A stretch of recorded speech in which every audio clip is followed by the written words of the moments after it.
And wonderful 16 years together that saw them team up and break up twice and win titles twice.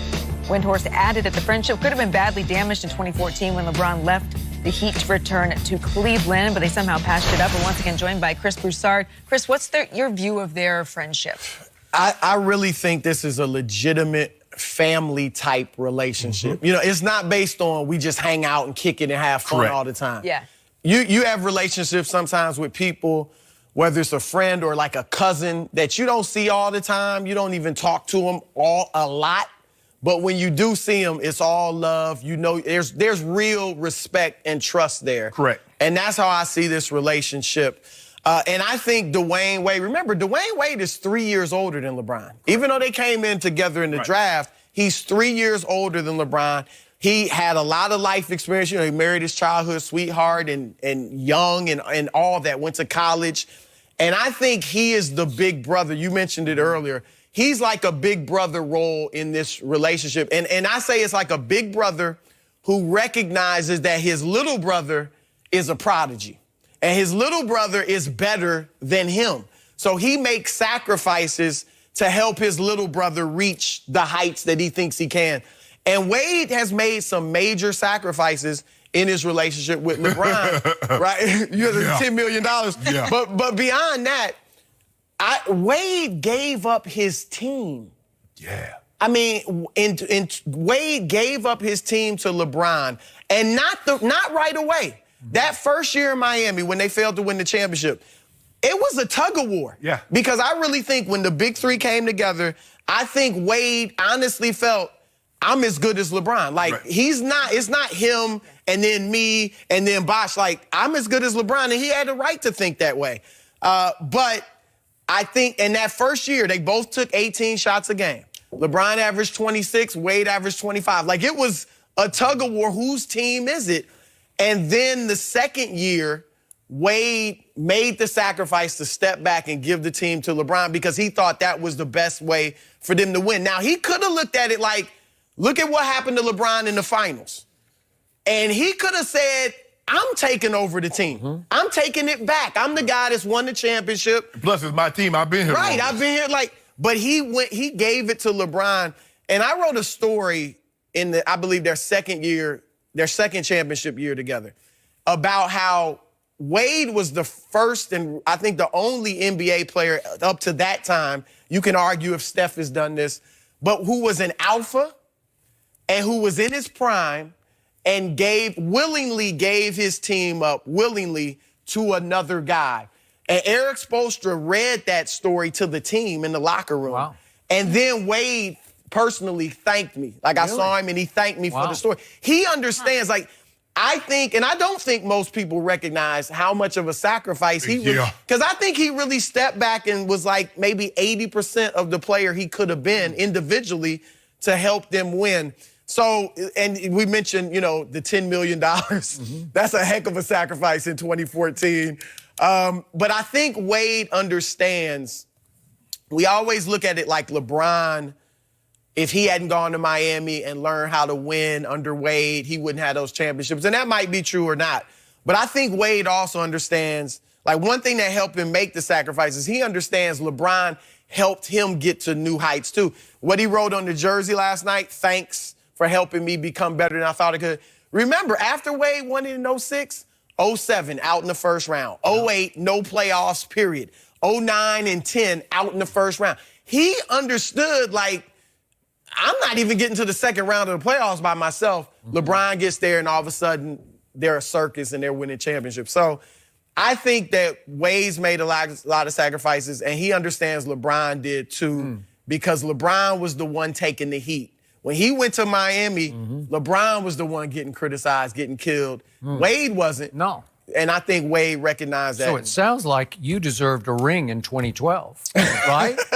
Seriously. If the Heat is listening, I'll take that. Well, you contributed. You'll let me go? Yeah. So, this is just me. Brian Windhorst wrote about this.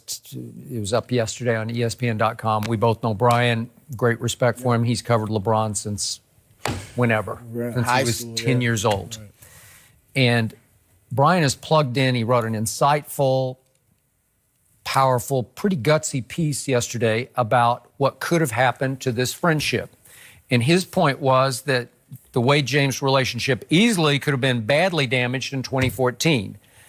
I thought it was going to be because I thought it was a low blow that LeBron gave to his big brother, Dwayne. And Brian points out that Dwayne was not even the first to be told about the sort of 11th hour decision to go home. I'm coming home, right? And he was told, I think, on a flight back. When didn't they take a private From flight Vegas. back? Yeah. Is that when he told? Did he tell him on that I flight? think he told him on the flight back. Because I'm wondering who he's saying were the first. First because to know? obviously he told Sports Illustrated. He did tell Sports Illustrated, but he said But there I are don't other know if close he told friends that he anybody. told Probably before. Rich Paul and Matt. Well, they and knew Rick. of Yeah. You would think Yeah. that for Yeah. sure, but I think it went beyond that. Maybe Chris Paul.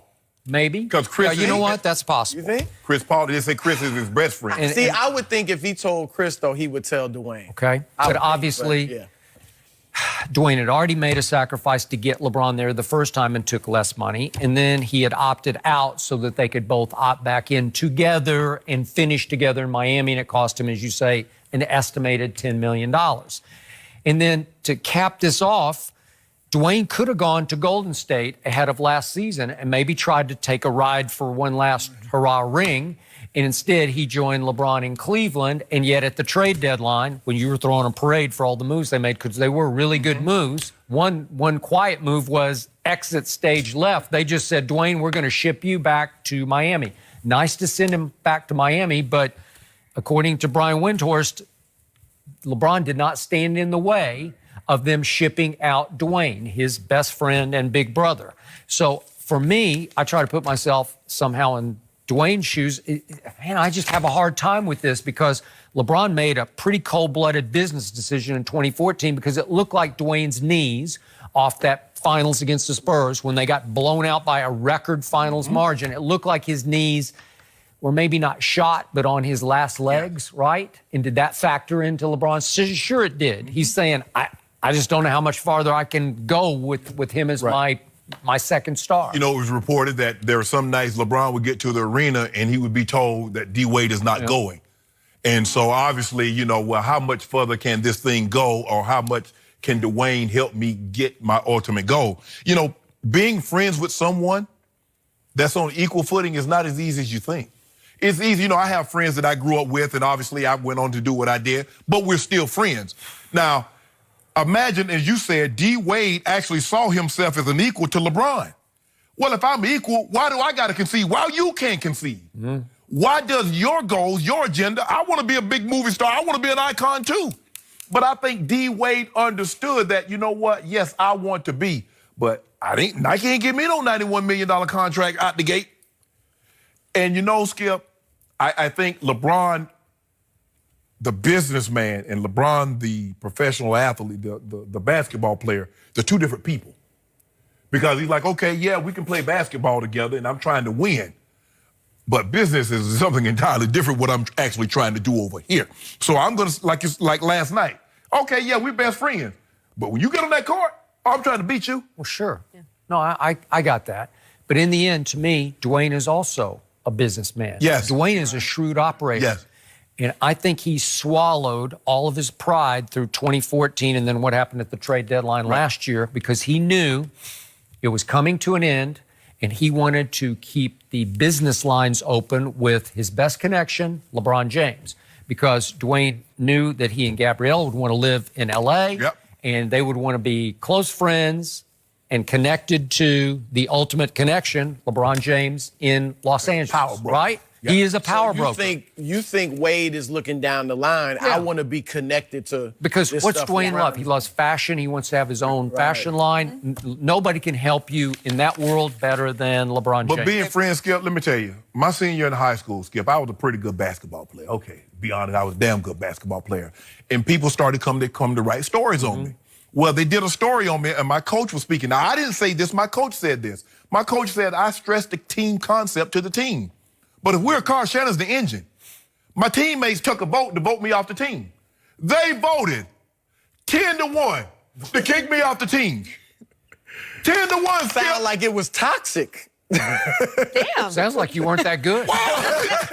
But the coach had to put me on. Hold on, Skip. Now, long as this thing. What do you give us? I want to hear this story. There's a backstory. Right. There's more to this. We on the team. You know, we play. A lot of us play football together. But what I noticed is that long as everybody was getting that shine, and not one guy. I didn't say this. I can see if I said it. I told the story that, you know, hey, look, coach said we're a team, but, you know, I'm the engine. But the coach said it. So what happened after that? Did they freeze you out? They couldn't freeze me out. Yeah. Coach said he on the team. Yeah. He our best player. Why y'all get mad at him when I said it? So where did the season end? In the playoffs? Yeah. We went to the playoffs because everybody get to go to the playoffs. What was y'all record? No. I don't even remember. I was upset. Did you lose the first playoff game? Yeah, we did. Yeah. Because I believe they tried to stall me out. Skip. Yeah, and you got one shot in that game. But Skip, I couldn't. It hurt me that. Yeah, we grew up together. I mean, Glenville is only 3,000 people. We only had, you got over it. My graduating class was 63 people. So we grew up together. And because of something, you gonna let that come between us? So it was never the same. It was toxic. It was never the same. You created toxic. There were 63 people in the graduating class, and 10 of them voted you off the team. I can't do that to be Skip. At least 50 other people. Once again, What? you opened your mouth to the media, right? Skip, the coach said it. The coach says, I stress the team concept, but if we're a car, Shannon's the engine. I didn't say it. Oh, I thought you said it. No, I didn't say it. It was in they read the paper. Chris, we But I voted was 10 to 1. We'd like to keep you, but we got to move on. Thank you for being with us as always. Love his insight. He's going to go on and on. We got to move on. So coming up next, what is really going on in Green Bay? Former Packers coach Winston Moss will answer that question. Donut tires. They were the donut.